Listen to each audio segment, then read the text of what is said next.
दोस्तों स्वागत है आपका बीपीएससी प्लस में। आज हम लोग डिस्कस करने वाले हैं प्रधानमंत्री के बारे में और इनकी शक्तियों के बारे में और इनका कार्य क्या क्या है।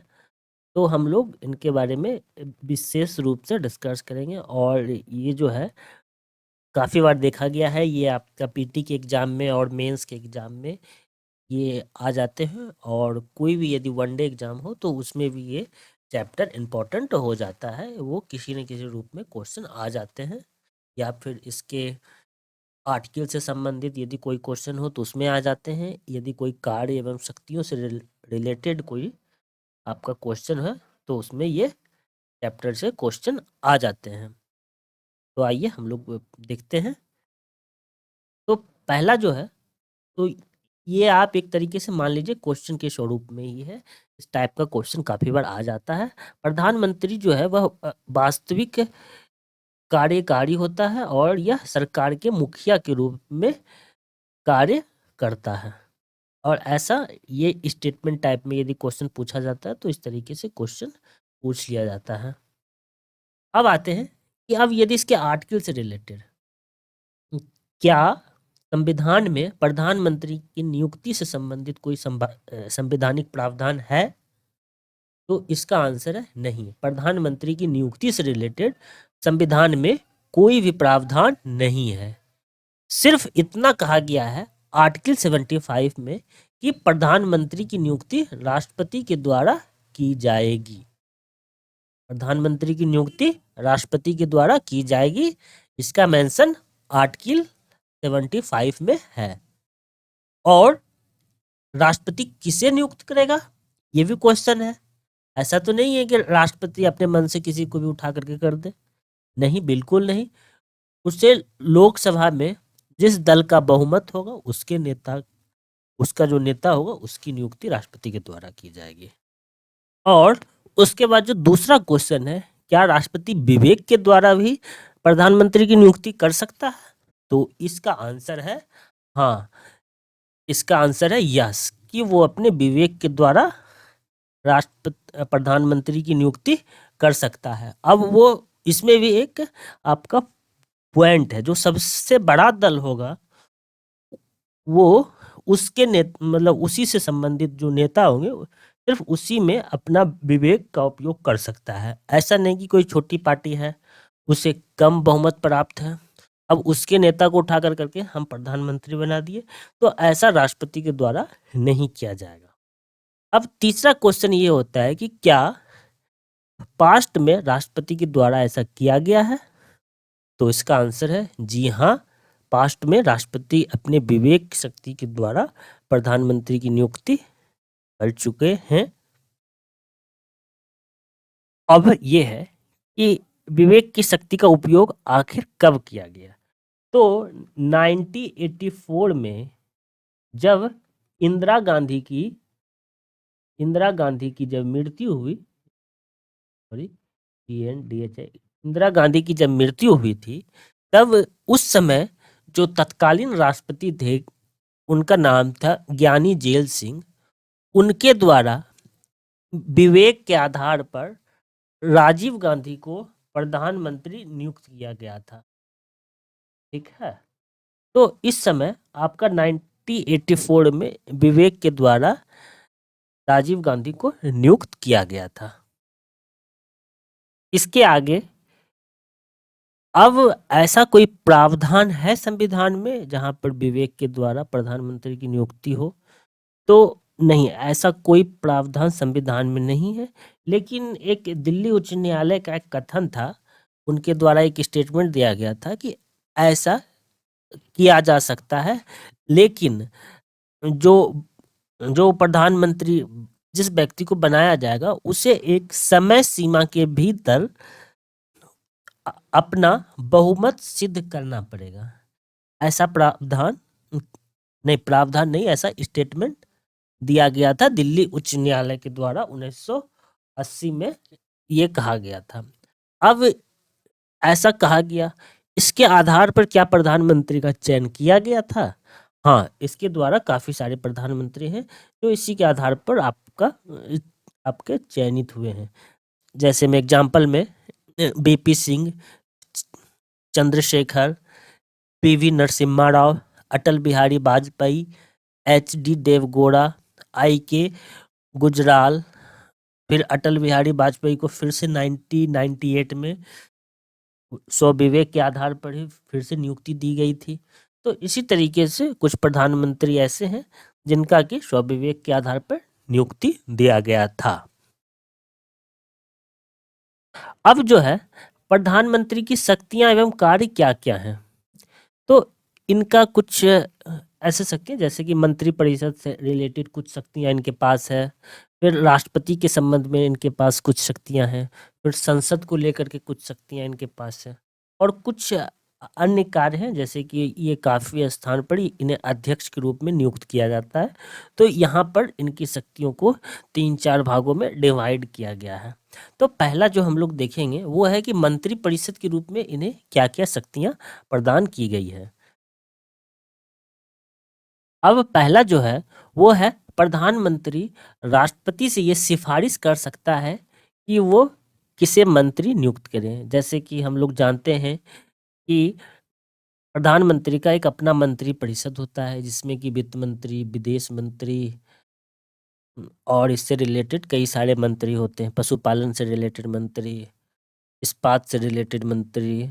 तो इसी तरीके से कई मंत्रियां होते हैं, तो वो प्रधानमंत्री सिफारिश करते हैं राष्ट्रपति से और उसके आधार पर उनकी नियुक्ति होती है।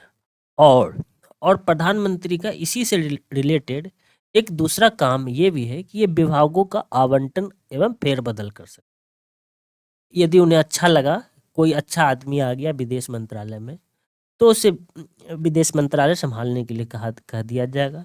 यदि कोई रेल मंत्रालय संभाल रहा है, उन्हें और कोई अच्छा व्यक्ति मिल गया जो रेलवे का एक्सपर्ट हो या उससे रिलेटेड कोई जानकारी रखता हो, तो फिर उन्हें वह रेल मंत्रालय सौंप दिया जाएगा। अब तो ये हो गया कि वो नियुक्ति करवा सकते हैं, विभागों का आवंटन करवा सकते हैं, तो वो इस्तीफा देने के लिए भी कह सकते हैं, क्योंकि नियुक्ति करवाए हैं तो वो इस्तीफा के लिए भी कह सकते हैं। यदि ऐसा इस्तीफा नहीं दिया जाता है तो वो राष्ट्रपति से किसी मंत्री को बर्खास्त करने की सलाह दे सकते हैं। ये उनका कार्य हुआ। अब आगे आते हैं, आगे कुछ और कार्य हैं। नेक्स्ट कार्य है कि वह मंत्रिपरिषद की बैठकों की अध्यक्षता प्रधानमंत्री करते हैं। यदि मंत्रिपरिषद की बैठक होगी तो उसकी अध्यक्षता प्रधानमंत्री करेंगे, और सभी मंत्रियों की गतिविधियों का मार्गदर्शन, निर्देशन, नियंत्रण एवं समन्वय बनाने का काम यह प्रधानमंत्री का होता है।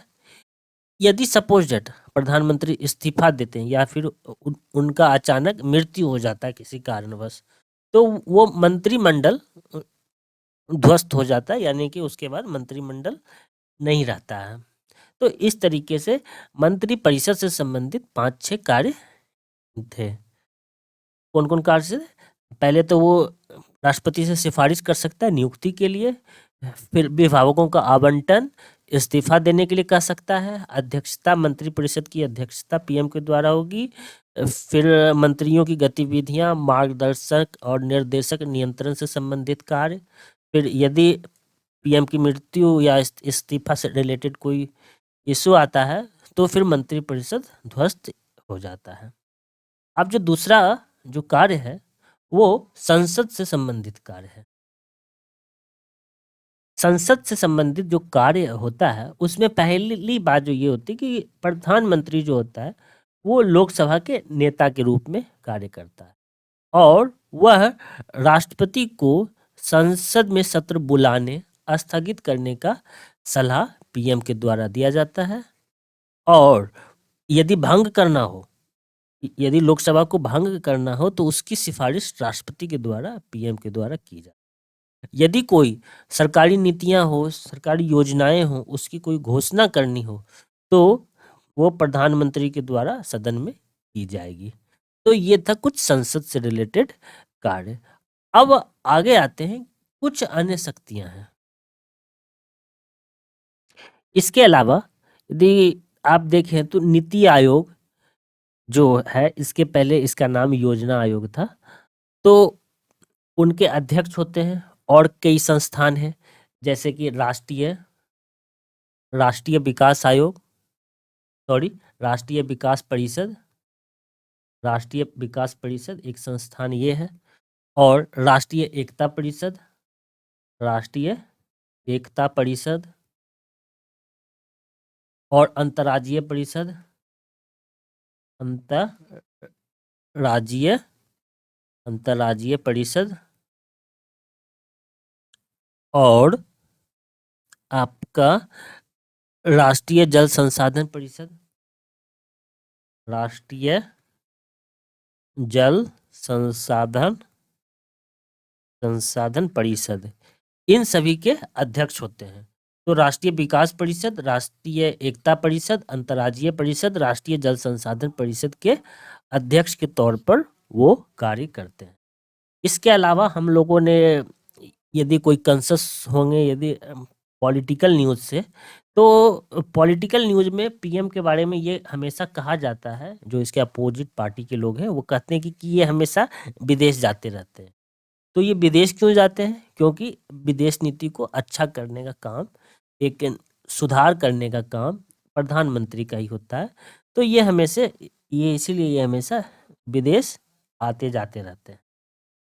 अब अगला जो काम है, यह केंद्र सरकार का मुख्य प्रवक्ता के रूप में काम करते हैं। यदि केंद्र सरकार की ओर से कोई मुख्य कार्य, कोई योजना हुआ, कोई नीति बनाना हुआ, तो उससे संबंधित यदि जनता से यदि बात क्या करने, जनता को यदि बताना हो, तो वह प्रधानमंत्री के बिहाफ पर बताया जाए। और आपातकालीन स्थिति में यह राजनीतिक प्रबंधन के प्रमुख होते हैं। इसके अलावा यह राष्ट्र के नेता होते हैं, सत्ता में पार्टी के नेता होते हैं, सेवाओं में राजनीतिक प्रमुख होते हैं। जैसे कि सेनाओं में भी ये राजनीतिक प्रमुख का काम करते हैं। जैसे कि अभी अभी इस दिवाली में देखें तो प्रधानमंत्री नरेंद्र मोदी जी वो सेनाओं के साथ दीपावली सेलिब्रेशन के लिए गए हुए थे। तो इस तरीके से प्रधानमंत्री के अन्य कार्य में ये सब कार्य आ जाता है। अब कुछ देखेंगे कि कुछ ऐसे प्रधानमंत्री थे जो पहले मुख्यमंत्री थे, फिर उसके बाद प्रधानमंत्री बने। तो इसमें जो प्रमुख है वो है मोनार्जी देसाई, सॉरी यहाँ पर रॉ होगा, मोनार्जी देसाई। उसके बाद दूसरा है चरण सिंह, बीपी सिंह, पीवी नरसिम्हा राव और एचडी देवगौड़ा, उसके बाद फिर नरेंद्र मोदी। तो ये 4-5 प्रधानमंत्री हैं। पहला है मोनार्जी देसाई, दूसरा है चरण सिंह, तीसरा है बीपी सिंह, चौथा है पीवी नरसिम्हा, फिर है एचडी देवगौड़ा, फिर छठा है नरेंद्र मोदी। इसी तरीके से 6 हैं। ये काफ़ी बार क्वेश्चन में भी आ जाते हैं। इसमें से एक ऑप्शन रहता है निम्नलिखित में से कौन पहले मुख्यमंत्री थे फिर बाद में प्रधानमंत्री बने। तो इस तरीके से ये क्वेश्चन भी काफ़ी बार आ जाते हैं। अब हमारे पास कुछ ऐसे स्टेटमेंट हैं जो प्रधानमंत्री को लेकर करके विभिन्न जो राजनीतिज्ञ विशेषज्ञ थे उनके द्वारा दिया गया था। तो उसमें से है, तो इसमें से पहला है कि राज्य को जहाज का मल्लाह कहा गया था। ठीक है, मो लल्लो संजो आकर हो मल्लाह कहा गया था। तो ये किसके द्वारा क्या कहा गया था? ये रैमजे मियोर के द्वारा कहा गया था। रैमजे मियोर, तो एकर मो जो एकर रैमजे मियोर, मो यो होकर रोमियोर। तो रैमजे मियोर राज के जहाज का मल्हार, ये रैमजे मियोर के द्वारा कहा गया। दूसरा है कैबिनेट रूपी छाप के रूप में वर्णन किया गया। और ये किसने किया? तो कैबिनेट रूपी छाप के रूप में लॉर्ड मार्ले के द्वारा कहा गया था कि प्रधानमंत्री कैबिनेट रूपी छाप हैं। तो लॉर्ड मार्ले इनका नाम है, लॉर्ड मार्ले। और सरकार के मुखिया के रूप में वह सबसे प्रमुख है। ये बात किसने कहा था? तो हर्बर्ट मैरिसन, हर्बर्ट मैरिसन, सरकार के मुखिया के रूप में कार्य करते हैं या प्रमुख हैं। अब नेक्स्ट है, सरकार देश का प्रमुख है और वह सरकार का प्रमुख है। ये बात किसने कहा था? तो ये बात H.R.G. Greaves, H.R.G. ग्रीव्स के द्वारा कहा गया था। पीएम को, प्रधानमंत्री को सूर्य के समान है जिसके चारों ओर ग्रह परिभ्रमण करते हैं। तो प्रधानमंत्री को सूर्य कहा गया और जो उनके मंत्री परिषद हैं उन्हें उन्हें ग्रह कहा गया था। तो ये बात जैनिंग्स के द्वारा कहा गया, जैनिंग्स के द्वारा कहा। तारों के बीच में चंद्रमा की संख्या, ये किसने दिया था? Sir William Burner Hartcoat. तो इसे शॉर्ट में लिखते हैं, सिर्फ हार्टकोट लिख देते हैं क्योंकि फिर वो अटेगा नहीं। तो ये हार्टकोट के द्वारा दिया गया था। तो इसी तरीके से कुछ ये बातें थी जो एग्जामिनेशन पॉइंट ऑफ व्यू से भी ये इंपॉर्टेंट हो जाते हैं। काफ़ी बार ये बीपीएससी में या कोई अन्य एग्जाम में इससे डायरेक्ट क्वेश्चन आ जाता है। और इससे रिलेटेड कुछ आर्टिकल हैं, जैसे वो 3-4 आर्टिकल ही हैं प्रधानमंत्री में। एक तो है आपका आर्टिकल 74, जिसमें कि राष्ट्रपति की सहायता से मंत्रिपरिषद के निर्माण करने की बात कही गई है 74 में। और 75 की बात करें तो प्रधानमंत्री की नियुक्ति राष्ट्रपति के द्वारा होगा, यह आपका 75 में है। और 78 में जो है वह आपका प्रधानमंत्री के कर्तव्य कार्यों के बारे में बता। तो ये तीनों आर्टिकल जो है ये इम्पोर्टेंट है। और यदि आपको ये सेशन अच्छा लगा हो तो इसे लाइक कीजिए एंड सब्सक्राइब कीजिए। सेशन देखने के लिए धन्यवाद।